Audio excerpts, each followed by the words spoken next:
The Adventures of Pinocchio by C. Collodi. Translated by Carol della Chiesa. Chapter 24. Pinocchio reaches the island of the busy bees and finds the fairy once more. Pinocchio, spurred on by the hope of finding his father and of being in time to save him, swam all night long. And what a horrible night it was!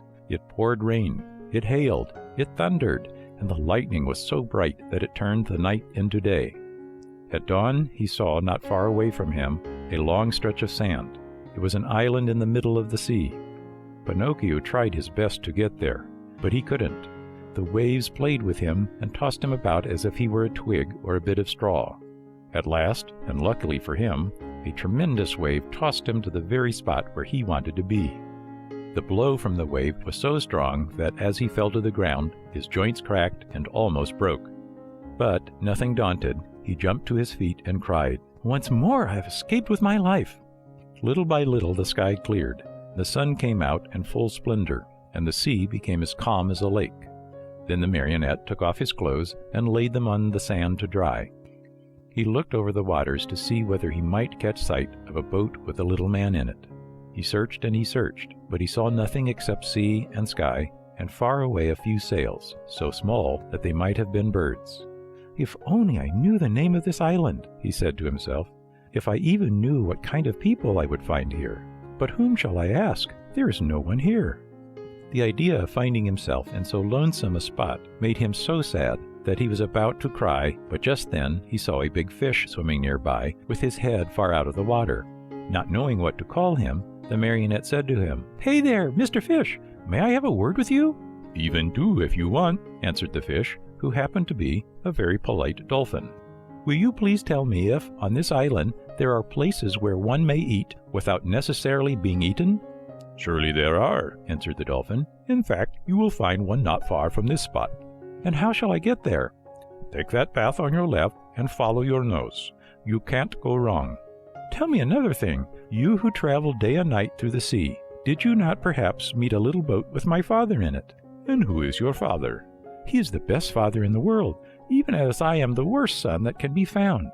"In the storm of last night," answered the dolphin, "the little boat must have been swamped." "And my father?" "By this time he must have been swallowed by the terrible shark, which for the last few days has been bringing terror to these waters." "Is this shark very big?" asked Pinocchio, who was beginning to tremble with fright.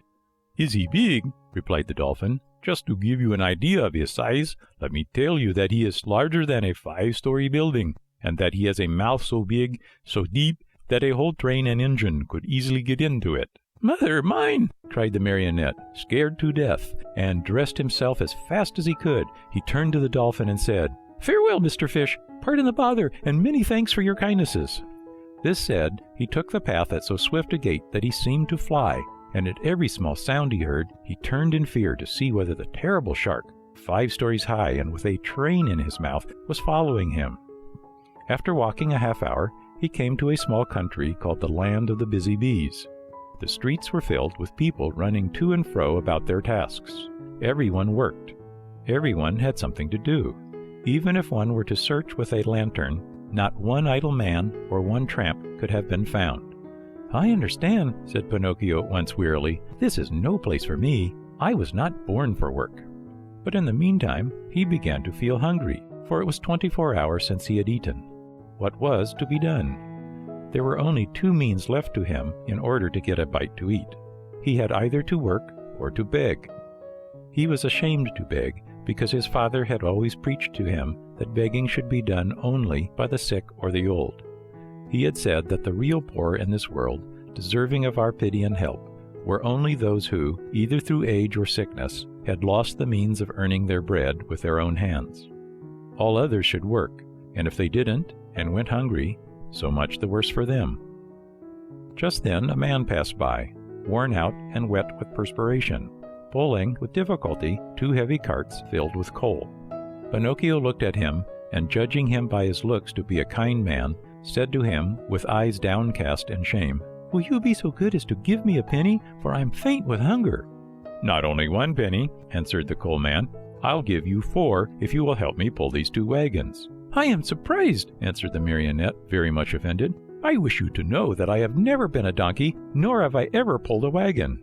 "So much the better for you," answered the coalman. "Then, my boy, if you are really faint with hunger, eat 2 slices of your pride, and I hope they don't give you indigestion." A few minutes after, a bricklayer passed by, carrying a pail full of plaster on his shoulder. "Good man, will you be kind enough to give a penny to a poor boy who is yawning from hunger?" "Gladly," answered the bricklayer. "Come with me and carry some plaster, and instead of 1 penny, I'll give you 5. "But the plaster is heavy," answered Pinocchio, "and the work is too hard for me." "Well, if the work is too hard for you, my boy, enjoy your yawns, and may they bring you luck." In less than half an hour, at least 20 people passed by, and Pinocchio begged of each one. But they all answered, "Aren't you ashamed? Instead of being a beggar in the streets, why don't you look for work and earn your own bread?" Finally, a little woman went by carrying 2 jugs of water. "Good woman, will you allow me to have a drink from one of your jugs?" asked Pinocchio, who was burning up with thirst. "With pleasure, my boy," she answered, setting the 2 jugs on the ground before him. When Pinocchio had had his fill, he grumbled as he wiped his mouth. "My thirst is gone. If I could only as easily get rid of my hunger." On hearing these words, the good little woman immediately said, "If you will help me carry these jugs home, I'll give you a slice of bread." Pinocchio looked at the jug and said neither yes nor no. "And with the bread, I'll give you a nice dish of cauliflower with white sauce on it." Pinocchio gave the jug another look and said neither yes nor no. "And after the cauliflower, some cake and jam." At this last bribery, Pinocchio could no longer resist and said firmly, "Very well, I will take the jug home for you." The jug was very heavy, and the marionette, not being strong enough to carry it with his hands, had to put it on his head. When they arrived home, the little woman made Pinocchio sit down at a small table and placed before him the bread, the cauliflower, and the cake. Pinocchio did not eat. He devoured. His stomach seemed a bottomless pit. His hunger finally appeased, he raised his head to thank his kind benefactress. But he had not looked at her long when he gave a cry of surprise and sat there with his eyes wide open, his fork in the air, and his mouth filled with bread and cauliflower. "Why all this surprise?" asked the good woman, laughing.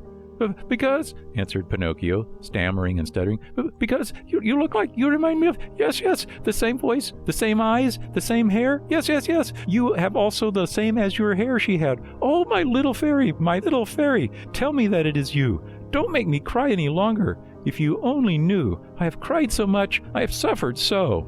And Pinocchio threw himself on the floor and clasped the knees of the mysterious little woman. End of chapter 24.